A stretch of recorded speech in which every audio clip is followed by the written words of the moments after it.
Well, good morning, ladies. Good morning. Good morning. Well, it's early here in the United States. You But know where where it's not early? I can't imagine. Where? Maybe Italy. Oh, you know what? Oh, And you know what's in Italy that I absolutely adore? Pizza. No, our guest, because pizza has carbs. Our guest today is so awesome. And Jay Robert is with us from Italy, and he has carved out just a nugget of time to spend with these wonderful sisters. Yes. I mm, He's I'm like, okay, I can't give a long introduction because we have so much to talk about with oh Robert. We my could go God. on and on for Oh my days. gosh. He is the brother we always wanted. That's true, except he yes. has a better tan than the rest of us. So if you're not Oh, picking this up on YouTube, just jump oh. on there because you got to see it. I mean, Robert's got a he's, fantastic tan and does not have Dan. red hair. Just saying. yeah. Robert, you are officially our adopted brother. So let's get Yes. going, ladies. Let's Let's do talk it. about Robert. So I will say that you are going to leave today as a listener. You are going to leave inspired. So get ready. Mm. Robert Pardi is the founder of Possibility in Action. So if that doesn't get you going, just think about it. Possibility in Action. He is an author, a captivating speaker, a wonderful guest, Mm. professor, and certified life coach. But his gift is touching lives of those who are ready to escape the ordinary and embark on a journey of limitless possibilities, which we all have. Mm. But it all started somewhere, guys. And he was in finance. His wife was an up and coming doctor. And then she was diagnosed with breast cancer. And here's where it gets tricky. She never wanted to know anything about her disease, although she was a physician. Robert was the point of contact with the doctors. He moved his career to New York City, where she climbed the ranks at two major hospitals while undergoing treatments, including chemo, radiation, and two radical mastectomies. He says, I left work not so much to be her caregiver in the traditional sense, but unknowingly as her life coach. And I love this, helping her achieve her dreams. Robert, we love you right off the bat. Mm. So Yes. excited to talk to you. But I really feel like it's so much of a love Oh, story. it is a Like, love story. we hmm are like Hallmark Channel fiends. We're like, Oh this my is a love God. story. So It's almost better than the caregiver cruise that I want to do with Hallmark yeah. Channel. So Yeah. tell us, like, get us started about you guys because it's a beautiful story. Well, first of all, thank you so much for having me. And I will for sure be adopted, but we have to go back to that, pizza has carbs thing. Oh, no. We'd have to work on that a little bit, Natalie, okay? Because, yeah, Nobody wants to be a bloatation device. they've already put a red flag at immigration if you ever come to this country. So there you go. There we go. So, but no, you are 100% right. In fact, when I authored the first book, which is about my wife, Right. the publisher wanted to put like a picture of a couple running on the beach holding hands. It was very, Oh, Hallmark Channel love thing, and I'm like, oh no, no, no, no, we have to go a different route, because sure, it's a love story, right? I met Desiree. She was 17. I was 19. We met. Let's just say she was a very determined young woman. Mm-hmm. So our first meeting was basically her pursuing me, and I was sort of like, no, I'm sorry, I want to live my life single, and this is just the way it's going to be. Long story behind that, my parents didn't have the best relationship. My father was an abusive alcoholic guy, so therefore I didn't have a great role model family life. So I'm like, yeah, I Yeah. just want to be alone. Yeah. And hmm yeah, she wasn't going to stand for that. So Yeah. I a respect that. I year. already like her. Oh, you would have loved her. And a year later, I proposed. So there you Oh, go. Rolled over. That's No, love no, no. it. I was gone. I was gone within the first 6 weeks. Oh. Oh, Yeah. oh, And what you were talking about Dez's the way she handled her journey with breast cancer is how she dealt with her whole life. Desiree never knew her GPA. She never knew her grades on the MCATs. That was my responsibility from the moment I met her. She was like, I don't want to ever judge myself. And this comes from some family background of her stuff. She's mhm. like, I just want to know I'm doing my best. And hmm that just underlies the way we really did approach life. And, Yeah. she was a force to be reckoned with. She was very clear on who she was, what she wanted out of life, which made the caregiving journey and everything extremely powerful from the point of view of us as a couple, which I'd love to get into. Yeah. Yeah. And the fact that, being a male caregiver is a different experience for sure, because Yeah. society really doesn't know what to do with us. That's Absolutely. true. That's 100%. Yeah. So that's sort of the background of Des and I. We were married almost 20 years. In fact, here's the weirdest thing. She passes away, and New York Hospital asks if I want to hold a memorial. And I'm like, well, I really didn't think about it, but yeah. And they're like, when? And I'm like, well, the sooner the later. And we can get into that whole ripping off the Band-Aid thing. Like, Right. I ripped the effing thing right off, like just get rid of that Band-Aid. And so they're like, well, the only date we have available in 2009 is October 15th. And I said, done deal. That's our 20th wedding anniversary, and she wanted a big party. So, I love that. you look at these things, and it's absolutely crazy. So, I did have the memorial then, but we were married almost 20 years. I knew her for 24. And oddly enough, I know this won't be posted today, but even though it was 14 years ago, so we're talking a long time, but the body remembers. Yes, it does. It remembers. And last night, really, I didn't sleep all that well, because this was the day that she went into the hospital for the last time. Wow. And, I know we'll talk about the caregiving journey, but as we're here, let me just sort of explain to the viewers. So Des was somebody that always bounced back. I was told when she was diagnosed, and we can get into why I was told, but I was told that she has maximum of 3 years, no matter what we do. And so it was 11, but this night, 14 years ago, I woke up in the middle of the night and she wasn't in bed, which was somewhat unusual because, the chemo would sort of knock her out. And I found her curled up in the fetal position in the living room with a black garbage bag to her mouth full of vomit. And I just, went into, I look back on that now, and that was one of the few times that personally, I would say maybe I faltered somewhat, because I went directly into soldier mode, like not really acknowledging. I did acknowledge, but it wasn't that type of acknowledgement that, don't worry, we're going to take care of this. I was like, Des, listen, let's get to a doctor, right? It wasn't my normal scope of caregiving, let's say. And she never came back from that hospital visit. That hurts me. She was diagnosed right before she was 31, and she was diagnosed. You all were in Dubai. Yes. And so you've been married for, at that point, what, about 10 years? But you both have careers. You're both highly successful people at that, beyond the tan. Yeah. I wasn't this tan back then. I'm making up for lost time.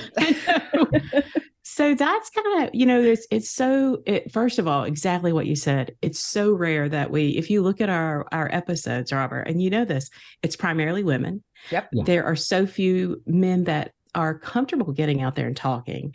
And a lot of times it's hard as a spouse to talk about a wife that's either going through it or has passed. So that's really important. But you guys you're married, you're successful, and then you get this diagnosis, and they tell you that it's 3 years. So kind of walk me through that. How and they did tell that occur? you going back to where you said Des was like, I don't really want to know. So you can just be in charge of the knowledge base.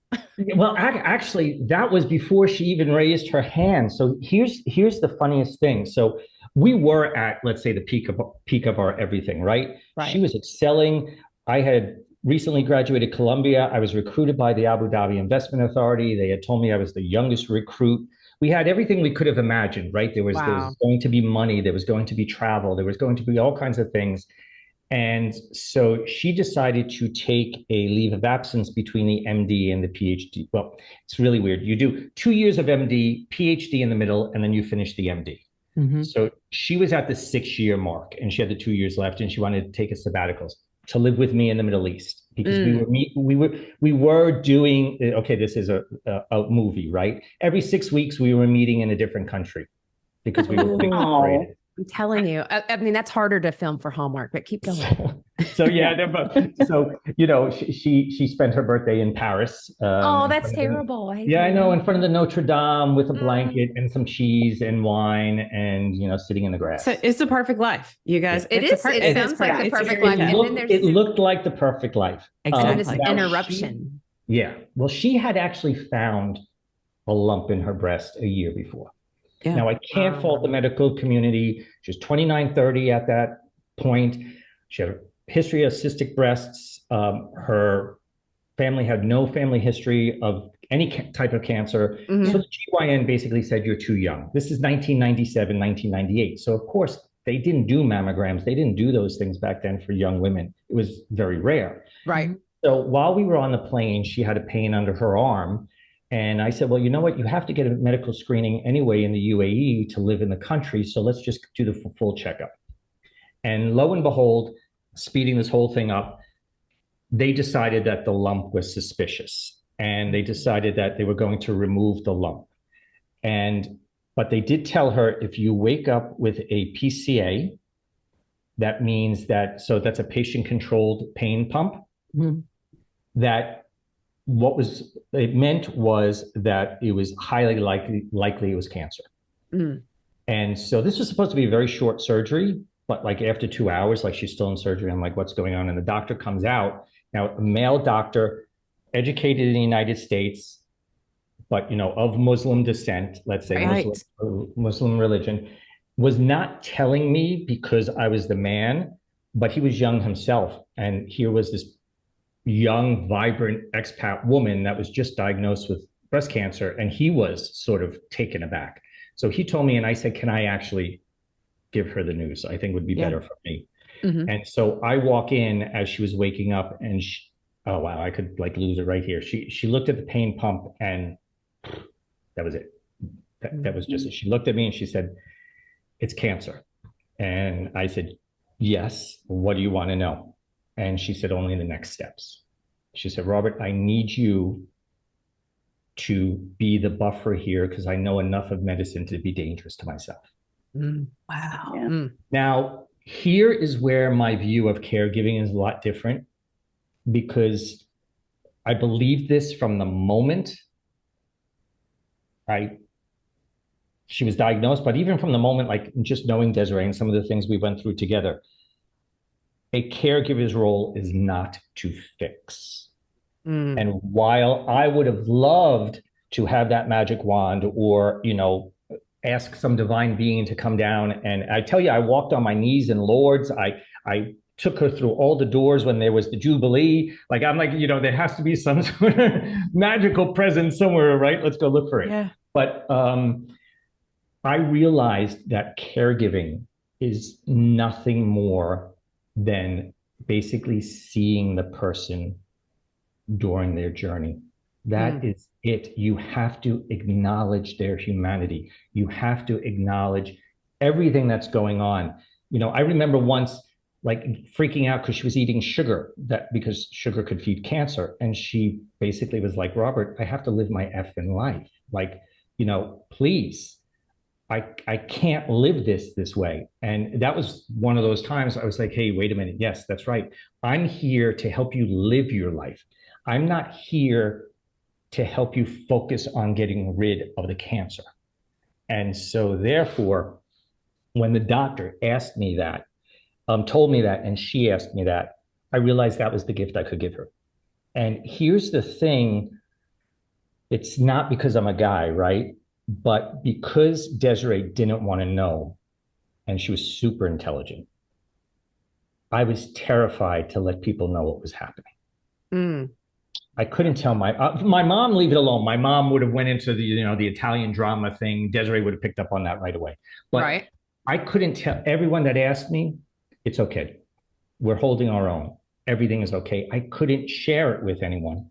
And that's when I came up with my definition of purpose. because I spent a lot of time, I'm not religious, but I am very spiritual. And I spent a lot of time, even when I was in the Middle East, I read the Quran. I wanted to understand these things. And a lot of the Catholic upbringing and Christ with the cross came to my mind. And what I realized is, wait a minute, this weight is so important. Purpose is when passions come in alignment with values, but you want to give the results away. You're not looking for a gold star. Desiree was my passion.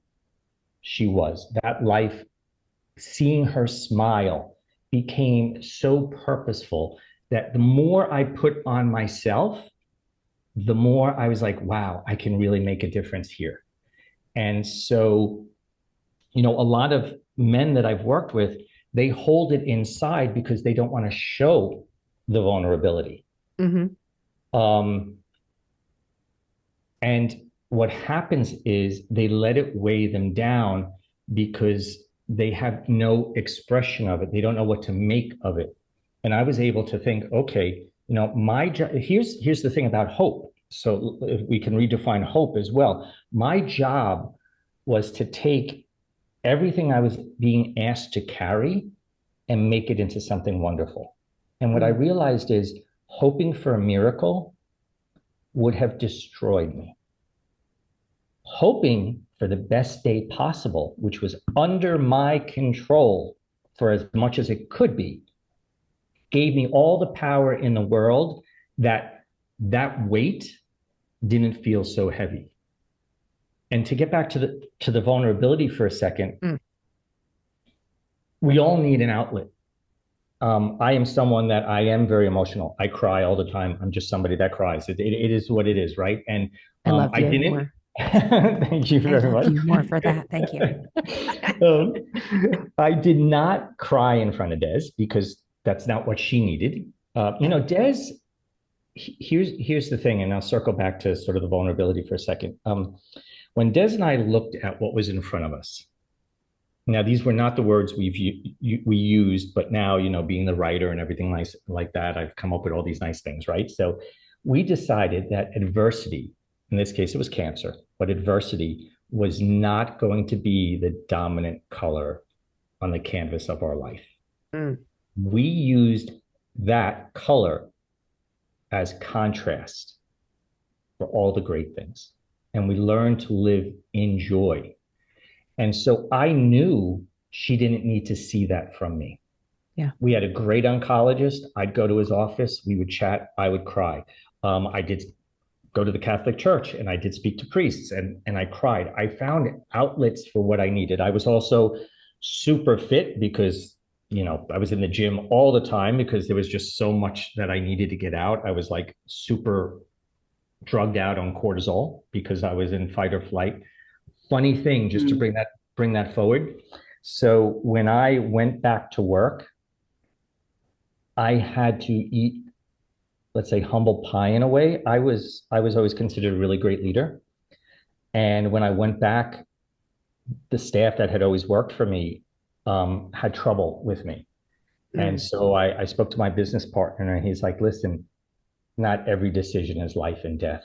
You've been dealing with life and death for 11 years. You don't know how to make a standard decision. And I actually asked my team to teach me how to do that. I'm like, I know I am, quote, the boss here, but you can help me because I don't see it. Yeah. And so that's another point of vulnerability, right? So vulnerability doesn't necessarily mean you're going to sit there and cry in front of people. Vulnerability could be saying to friends, or not even, it could be picking up a book about somebody that you admire and saying, okay, I know I don't have this skill set here. I accept that vulnerability about myself, and I'm going to read about this person, or I'm going to ask this person, or I'm going to listen to this podcast.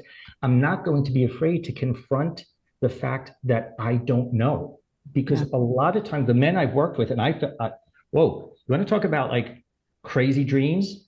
I had continual dreams of being Superman, trying to fly and scraping my stomach on the asphalt. Wow. Wow. Wow. Continual. And other men that I've worked with have had similar type things because we believe we're supposed to somehow fix it all. That's why we don't look at that IKEA, instruction thing, and we just spill everything out on the and we're like, I think this bolt will go here. And then we're like, okay, I have 10 bolts that, I shouldn't have, but it's standing. So for now. I have to tell you, I have to stop for a second because I feel like I'm very emotional. Like I am the hardest ass, excuse me, person. Beep that out, Jay. Just beep that. I'll Could you beep that? Thanks. I am such a hard person. It never, the way you put about, I came back and I was a different leader. I couldn't figure out what was wrong with me. And you're right. I had been living in this fight or flight. And I didn't think about how much cortisol had been flowing through my veins. And I came back and I was so lost and I didn't feel like I had it. And you're right. Cause I didn't feel like I didn't feel like a good leader. I mean, and ultimately I left my job 6 months later because I didn't fit anymore. I wasn't what they needed. And I don't think it was what I could do. And I don't think that realization there is so powerful to me. And I think so powerful to other people to say, you're going in this pace as a caregiver and you can't slow down. And it feels like this Mack truck and you're just waiting. And I don't know if you and Des felt this way, but Jason and I felt this way. Like we were intentionally going towards a speeding train. You could see the light coming towards you and we were standing on the tracks and you're actually walking towards it, waiting to get hit. And so I really appreciate that. And the vulnerability piece of it, you're right. I don't have to cry to show that I'm vulnerable because I am very type A. And I've always had people say, hey, you really have this hard candy. I always joke that I'm an M&M. I have a hard outer shell and I'm really soft on the inside. And I don't like for people to see that I'm weak. I've been in a male dominated field for so long. But anyway, I think that's so important to understand who you are, to understand, that you don't have to be a certain way. You're allowed to be a different way too. And I so appreciate you sharing that because it is so important. Actually, even what you said, feeling like you weren't the right fit or those types of emotions, it is because now Des and I, it was constructed in a certain way, right? That she was playing in the fields with the poppies and everything else, and I was standing on the train track. Now, of course, is like, watch out for that train. I think there's a train coming. Oh my God. But of course, that's not true, right? Because no. Towards the end, her body actually showed it, and she also there was a point in time that she actually asked to know some specifics because it would help her with what she wanted to do. Right. But that whole idea of you go back into a world where you are, it is like your brain is vibrating so quickly. Yeah. And nobody sees it. Nobody can understand it, even if you were to explain it. And so that's why for me, like I was blessed that my business partner was such a great guy, but also it was the fact to basically say, hey, I'm broken here. Like I don't see it. That's the vulnerability, right? That's not crying, but that's just saying, hell, I want to be a better person here. I don't want this cortisol anymore. I don't want this perspective anymore. I don't want to be making decisions this way. With Des, I hoped it would be chronic because she kept recurring.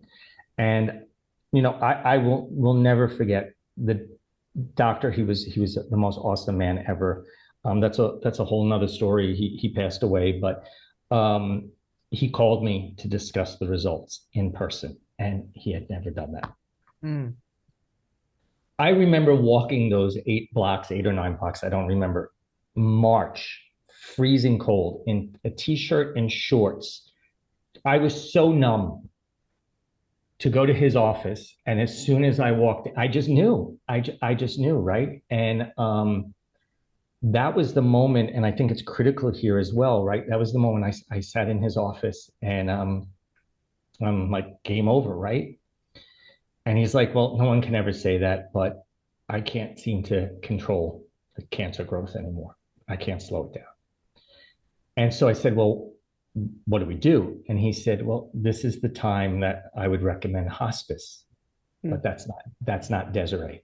And here's the thing that's so beautiful. And anyone listening to this, this is your journey with a disease, or if you're a caregiver, it's the person you're caring for, it's their journey. Find a doctor that respects the way you want that journey to unfold. And he said, that's not Desiree. And I'm like, yeah, that's not Desiree. So what do we do? And he's like, you have to become her hospice. And I said, teach me what I need to know. Yeah. And she actually survived another 18 months. So it again seemed like it was going to be one of those things where she was going to recover. But here's the thing as well, because I think this is extremely important. As a caregiver, when you know the end is coming, for me, it was still even a surprise, but I also knew the end was coming. Like you just feel it in so many different ways. I looked at, okay, well, our life is just unraveling here. We weren't able, it was about 2 years that we weren't physically intimate. And that's something I would love to chat about. Yeah. Yes, we reached a level of intimacy, which was incredible in terms of transparency and talking, and definitely hand holding and rubbing the back of her neck because she didn't have hair for like forever, and stuff like that. But, that aspect of our life was missing. And there were so many different aspects that I remember looking at her, and she was so sad, and she loved the beach, which is very funny because I guess she passed that over to me. I was more of a mountain guy, but now just put me in the sun and roast me and it's okay.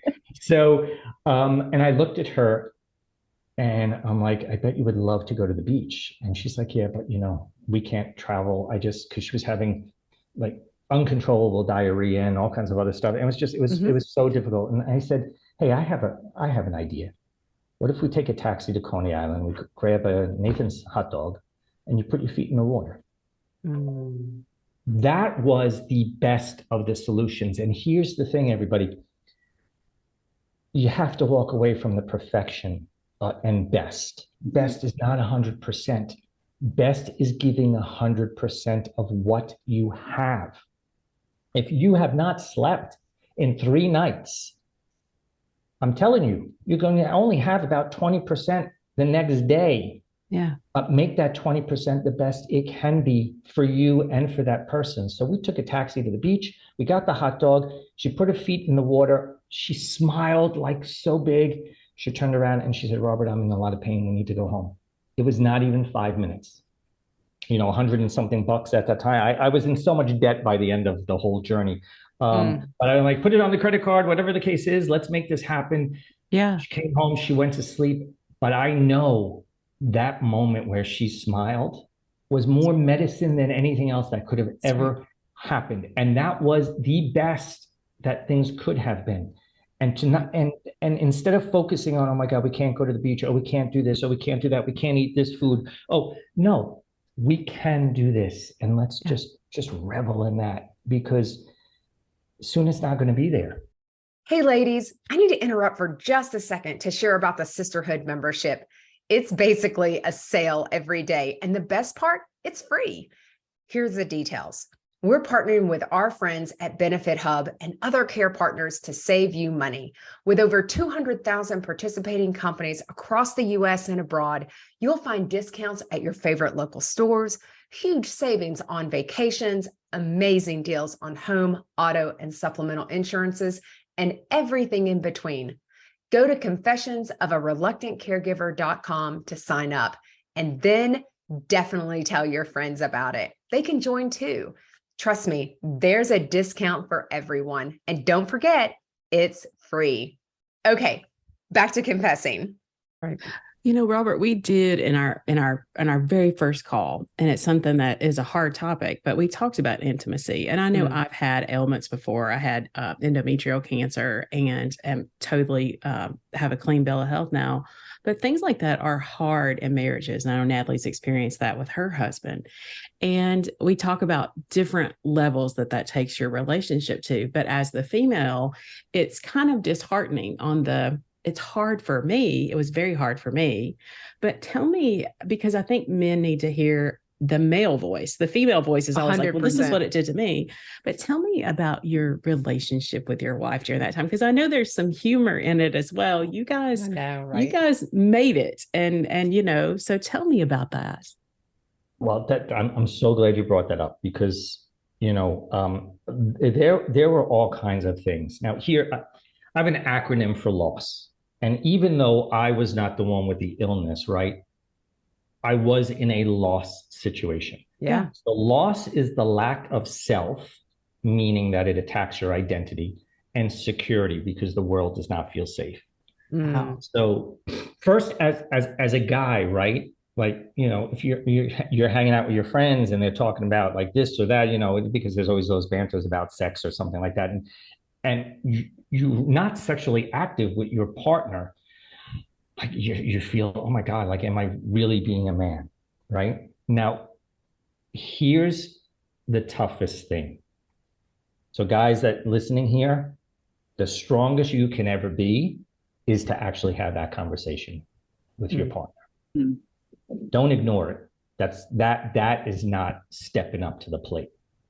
So Des and I talked about things. We now, if we go back for a second, like when she was first diagnosed, they didn't do a double mastectomy right away.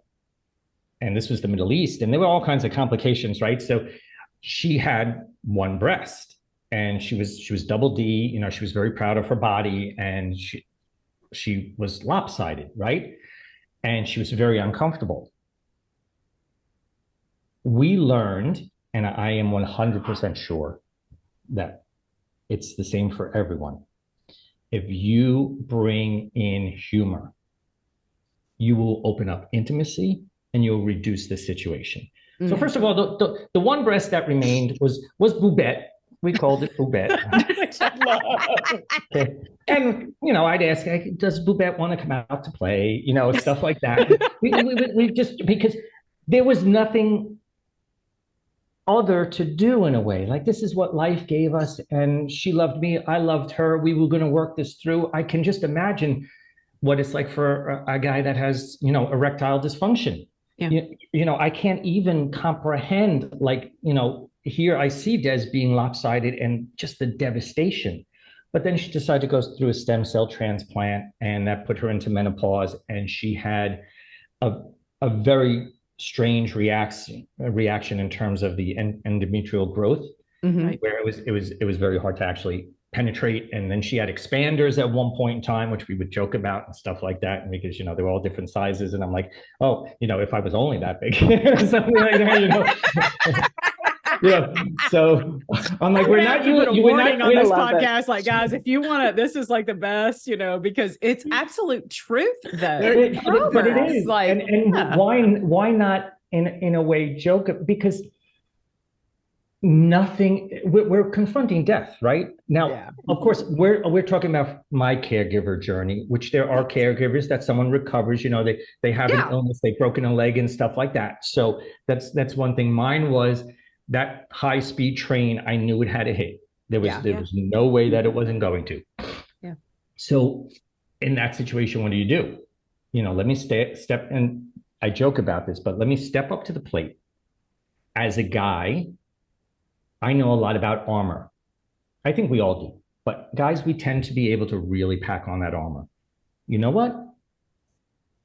The more we put on, the more we equate our strength with the thickness of the armor and not us.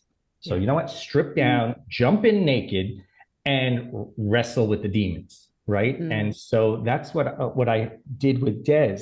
We did, the physical relationship faded away, and we had conversations where she would cry and say, Robert, look, I don't want to be married to a parent. And I'm like, I understand that. And hopefully this is temporary. But I can tell you 100% that I can't wait for the day that I could possibly, do those other things with you. Yeah. And it didn't happen, but there was a lot, again, when it comes to the intimacy, because yes, we did speak a lot, we touched a lot more, we joked a lot more, we allowed ourselves we had a lot more romance as well. And just, if I can't tell you how many times, like, we would just sit and hold hands watching TV, and she watched every episode of Friends like 16,000 times so I could repeat them all. And she laughed at every single one. Yeah. But I sat there to hold her hand, and I'm like, okay, this is fine. Yeah. And I look like Ross right now with my tan, but I can tell you on both sides, I am tan. So don't worry about it. I don't have the white line. I haven't flipping. In Europe. Yeah. So, it's that type of thing where at the end of the day, I think what my caregiver journey taught me, and to a certain extent, I had to live Des's disease, right? Because she didn't want to know, but I had to know. And then I had to make decisions accordingly. And over time, we would only entertain with her friends instead of mine. One, because I couldn't share things with them.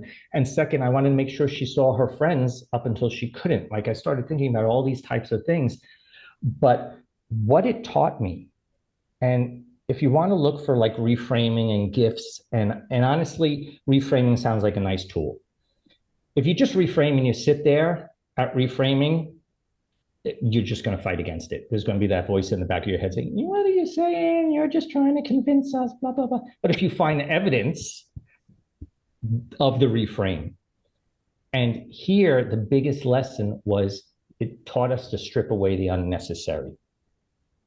Even that whole idea of ego in my masculinity and how often we would have intercourse and everything else. I mean, that's really unnecessary. That's just chatter that has no bearing on anything.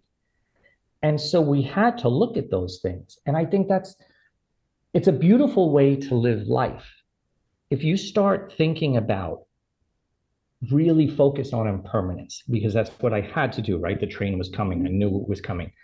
And you focus on that impermanence, you'll start to realize, really, why am I worrying about this? Or this is really unnecessary. Or why do we have like 16 different, sets of plates? And, you just start thinking like, what is all of this, right? Like, what is the crux of what we're supposed to live? And what Desiree and I were supposed to live was a connection.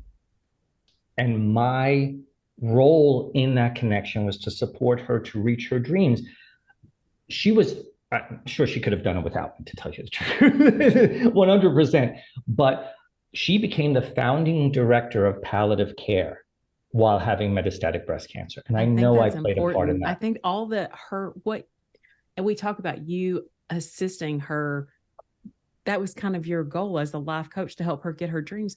Everybody, I think it's so important during that period of her disease. Oh, she kept being a rock star. She became the director, and you'll go into that. But what she did during those years, working in palliative care, and tell me about that, because during all this illness, you guys were still chasing the career. She's still working. I actually left my career towards the end because I wanted to make sure that I was there for her, right. Whether it was to bring her sandwiches or her to call up. We lived near the hospital, right? Because she worked there, and she'd be like, "Oh, Robert, I'm having like really bad pain. Can you bring me a pill?" I was there, and then I would bring donuts for the staff or whatever. I was doing all what I needed to do to help her along the way. But Desiree was so determined that not only were we going to live around the disease, but she was going to make something out of her journey. Now, here's something else, just in general, people listening to this, caregiving is the boot camp of life. Okay. So what we're talking about here is not caregiver specific. What we're talking about here is to live a good life. So, part of this whole thing of her wanting to use her disease and her journey to do something important. It's the fact of, I'm going to use life instead of being used by life. Mm. And she had a clear vision of what that was going to look like. And I got to participate in that. Now, when she did her palliative care training at Sloan Kettering, Memorial Sloan Kettering in New York, and she was the chief resident as well while she was there, even though she had breast cancer, metastatic breast cancer. And at that point in time, she had breast cancer in her liver, one lung, her peritoneum, and her spine. Robert, did you all share this information Yes, with a lot of people? First of all, New York Hospital is where she had all her treatment. Okay. So, but she goes into the interview at New York Hospital and she explains how her perspective can really make a difference in people's lives. Mm-hmm. And they said, okay, let us think about it. And she said to the panel, because they were interviewing other people. Yeah. And she said to the panel, I don't have time for you to think about it. I need a decision now. Wow. Yeah. Now, that's taking away the unnecessary, right? That's when you just get down to it and you're like, do we really need to play this game? I'm here. This is what I'm willing to do. It's a yes or no answer. And it was a yes. It's yes, put up or shut up. Yeah. And she so respect that. She completely changed the dynamic. She was the founding director, so palliative care really didn't really exist. Yeah. But because she was a patient at the hospital and a doctor at the hospital and a teaching professor at the hospital, she made ripples. She really made ripples. So her whole focus, and what also led me to become a life coach afterwards, was something we both said to each other. Our stories, all our lived experience, have absolutely no value if we haven't shared them. Mm. You are speaking my love language. Right? That's exactly, think about what we're doing here. Yeah. If we don't tell someone, you just sit there and you're like, is it just me? Or why do I feel this way? Yeah.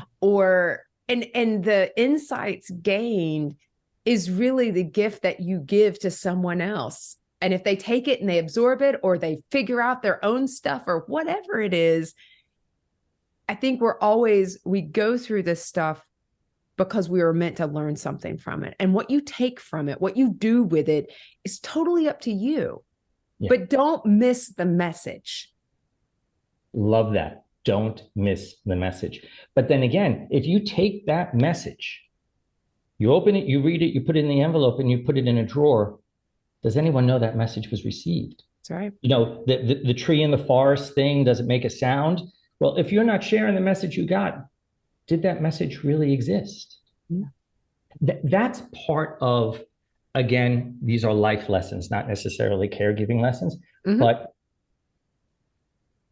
we are meant to express ourselves here.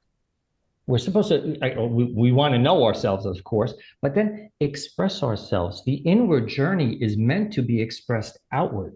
But if we're not expressing who we are, have we existed? Mm. Have we really been seen? That's part of that thing about the armor as well.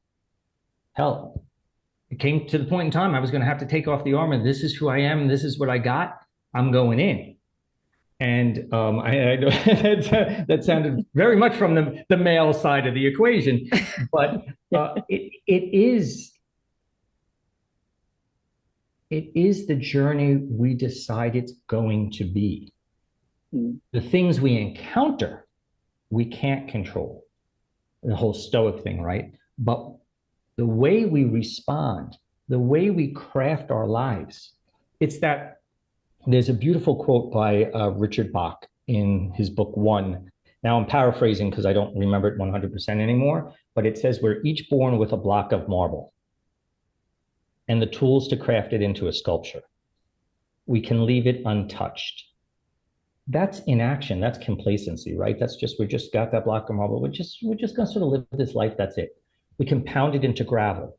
That's anger. There was a lot of anger when this first came up, right? And I was like, how could this happen? That wasn't going to serve anything. Anger is a great force to move forward, but it's not sustainable and it's destructive after a while because it can very much lead to worse types of behaviors. Mm-hmm. And so the last part of that quote is, or you can shape it into glory. Mm-hmm. And that's really, at the end of the day, I think, whatever situation we find ourselves in, because we will all find ourselves in a type of boot camp at some point in time. And do we want to shape that into whatever type of glory it can be?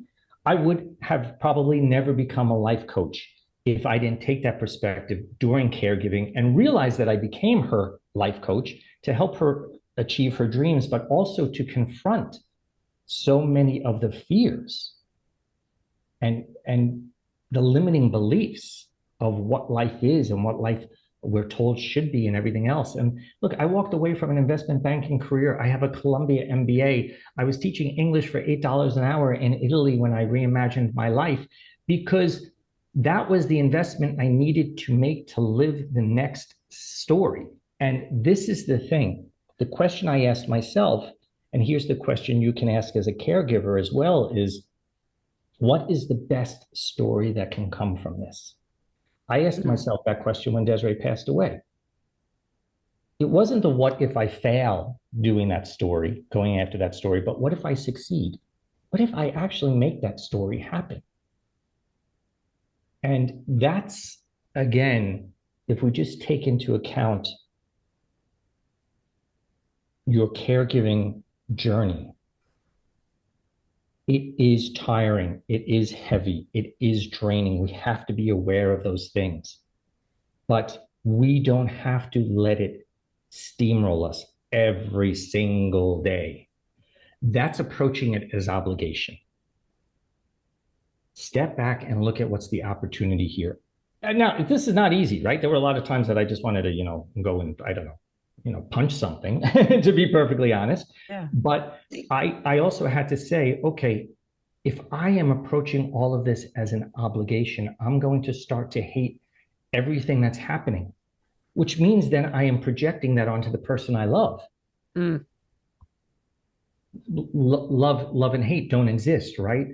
Desiree was not going to be, and there is a part in the book, where I talk about when her cancer came back, I didn't know how to deal with that. And the events that happened, literally, I actually did take a knife and want to stick it in my stomach because I just was overwhelmed. And I saw the way she looked at me and I said, oh no, I can't make her think that this is a burden for me, because she's not a burden.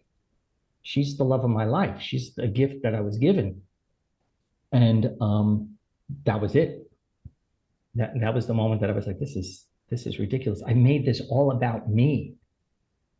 And it's about her, it's about us.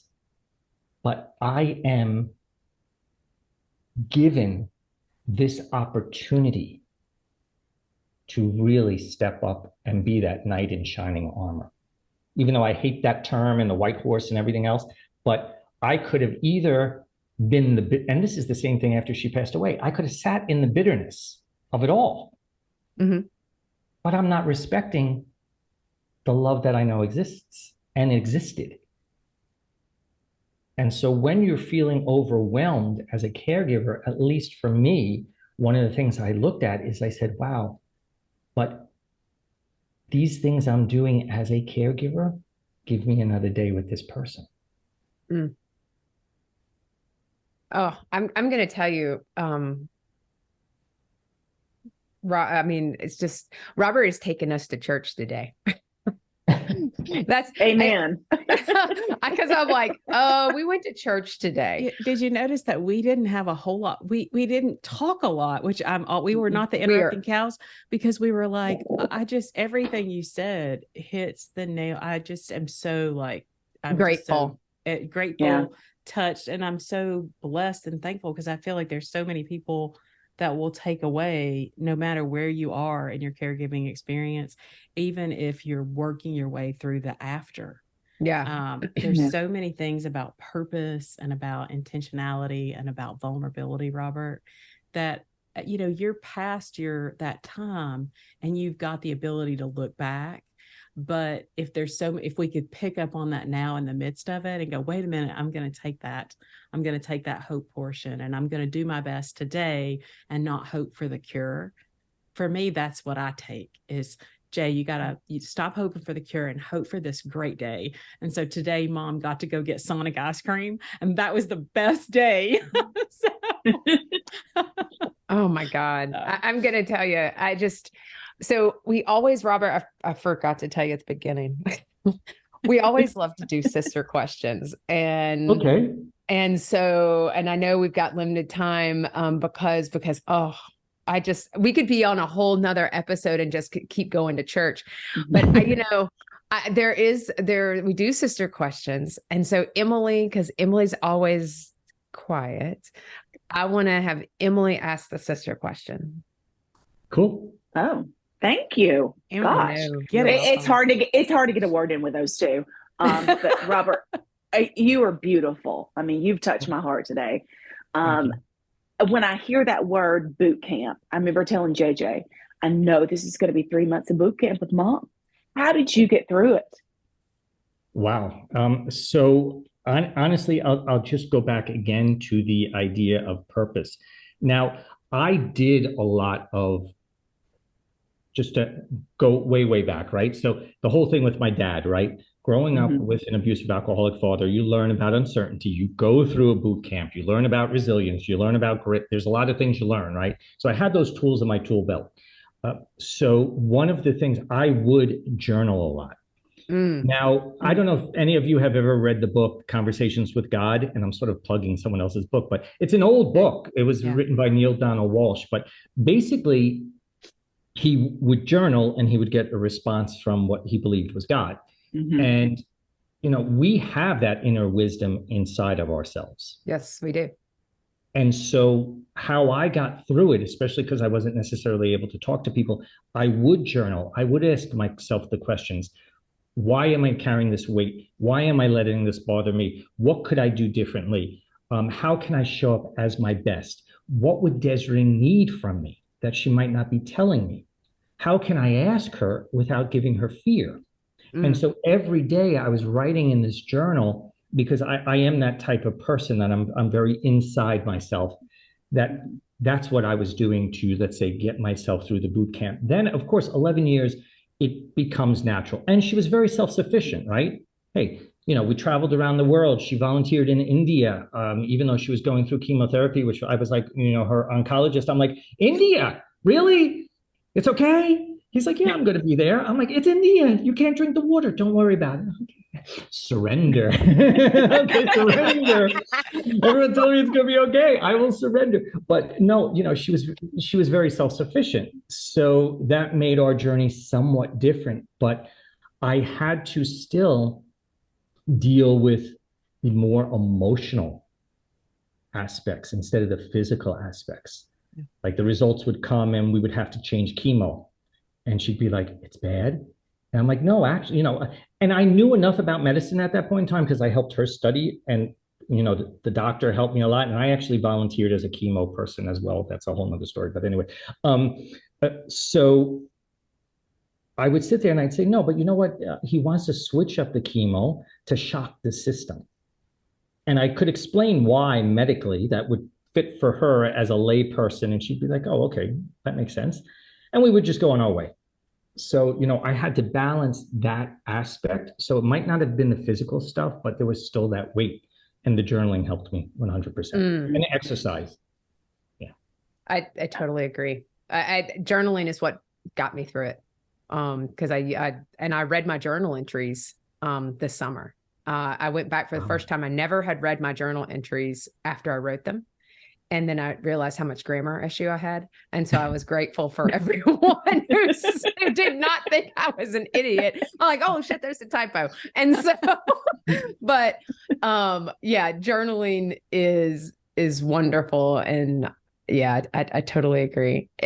Honestly, I hate to stop us. I have to stop us now. Like we're going to come back And we're going to have Robert come back because I don't even care what we talk about, to be honest with you. Like everybody will be like, I just want to talk to Robert. I just love you. We love you. You're the brother we always wanted. Are we really out of time? We are. I actually think we're over time. And so, okay, Robert's coming back. That's it. Robert's coming back. So I would love to. Robert, we love you. We would be honored to have you. Thank you so much. Thank Robert. you so much. And guys, thank you so much for listening in. I know that you have been blessed as much as we have. And so until the next time when we confess again, thank you so much. And thank you, Robert. We love you. Ciao.